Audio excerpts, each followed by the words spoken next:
Hello everyone, welcome back to Leuva Productions. Today in this video I am going to demonstrate how to use the effects for XR series of mixers. I have a microphone connected on my channel number 13 here that is labeled as a studio, and I will use the same microphone for the recording of this video and also to demonstrate how the effects work on a particular audio channel. With channel number 13 selected, I will go ahead and I will click on FX. And you can see here, I have FX1, FX2, FX3, and FX4. For each effect slot, so from effect number 1 through effect number 4, you can click on the drop down and you can choose from the available effects. Whatever effect you have selected for that particular slot, you will see a check mark here, and you can change it here. So if I want to change effect for FX2 from hall reverb to say a vintage room or a vintage reverb, I can change it here.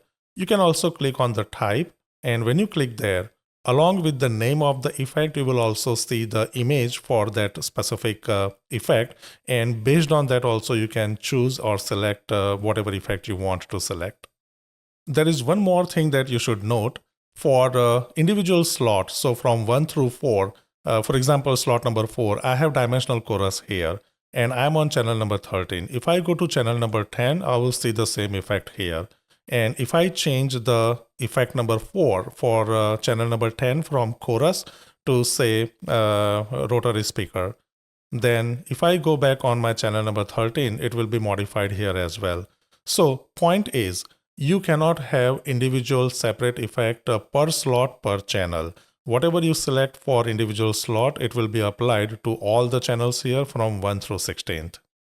In this video, I want to demonstrate how the effect works individually and all the 4 effects together. So I will go ahead and I will modify the effects. On FX1, I will put vintage reverb. On FX2, I will put hall. Here I will put dimensional chorus, and here I will put the stereo delay, which is somewhere here.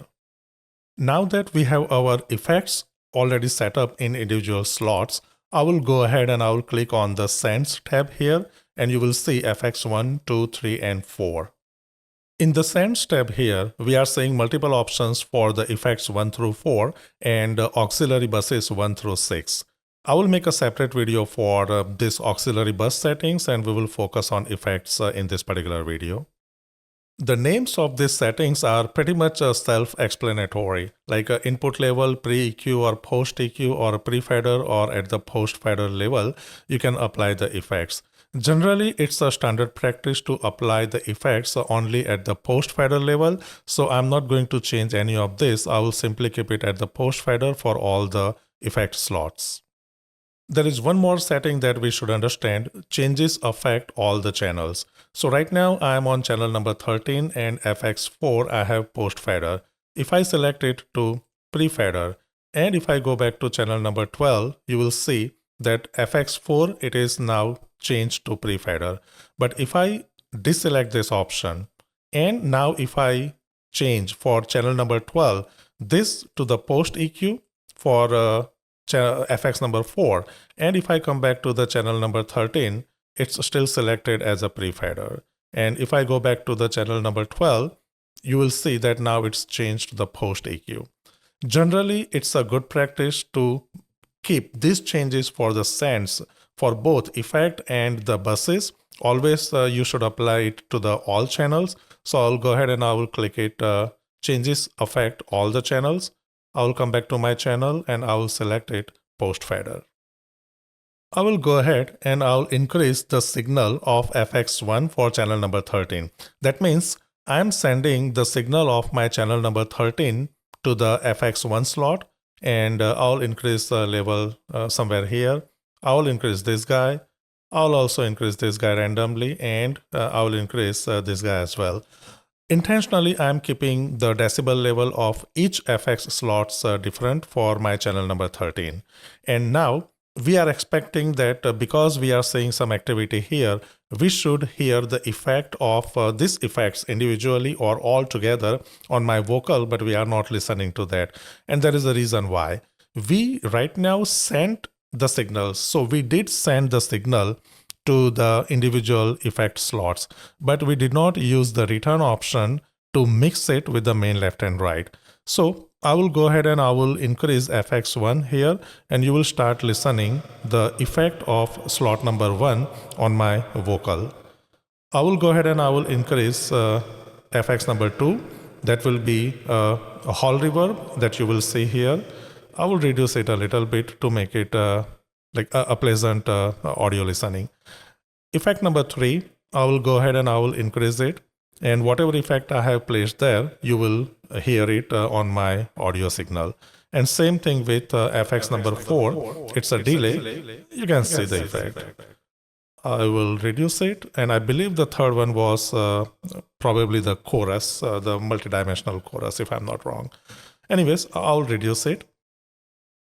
If you want to quickly see what is the effect on your particular slot, you can also click on the image here. So it will show you your individual effect on that particular slot. So right now I clicked FX1, it's a vintage reverb, and you can change the setting here. And this setting will apply to all the channels where the signal is sent to the FX1. So if you have singers on any other channel and you are sending those signals to the FX1, whatever change you make here, that will apply to all the channels. And same thing applies to the FX2, FX3, and FX4 here. You can change the settings accordingly instead of going back to the FX here and then make the changes. I want to mute all my effects at once, and for that there is one more technique. I will assign all the effects 1 through 4 to the mute group number 4. I will click those squares here, and now if I click on number 4, the effect will be muted all in one shot. This is one more good feature of mute groups that you can use for the live sound when you want to mute all the effects in one shot. I'll go ahead and I'll unmute them, and I'll rather reduce the gain here. Just for the demo purpose, I know that I don't have a microphone connected on channel number 12, but I'll go ahead and I will select the sends, and I'll randomly select some effects on this particular channel as well. I will intentionally set a different decibel level for each effect slot, and I'll come back to studio here.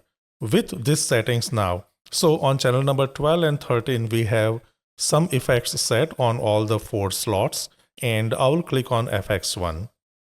You can see that as soon as I clicked on FX1 here, the faders, they all have now a blue colored border, and we are no longer in the main left and right settings right now.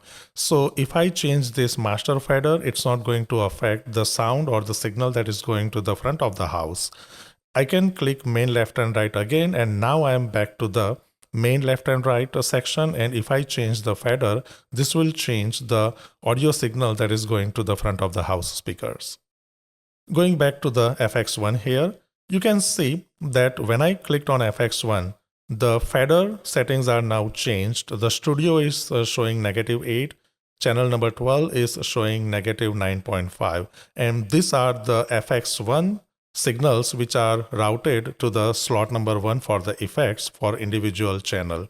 So channel number 12 here, it's -9.5. And when I clicked on channel number 12, you can see I'm still on the Sends tab, and here it's -9.5. If I click on channel number 13, it's -8 here, and here it's -8. Same thing I can do to FX2. If I go to FX2, for channel number 13, it's a -14 that we can see here, and for channel number 12, we can see -3.3 here. So the point is, if you want to change your signal going to the FX slot number 1 for all the channels at one shot only for the FX1, you can click FX1 here, and you can modify your decibel settings here, and you can increase or decrease the effect FX1 on that particular channel only. And at any point, if you want to exit the FX1, 2, 3, or 4 mode here, you can simply click on main left and right, and now you are back on your regular display of the mixer. When we set up the effects or the sound, we don't always set up in the live event only for the front of the house. We also have to think about the monitor mixes. And effects are very much important for the monitor mix as well, because mostly you apply the effects for the singers, like male or female lead singers and the chorus. They need to hear some sort of reverb or delay as per the requirement. And that's where the monitor mix also comes into the place. And I will make a separate video with a specific setup, including the monitors as well, like live in place monitors. And I will cover those settings in my next video. So that's it for today's video. Thank you so much for watching and have a great day.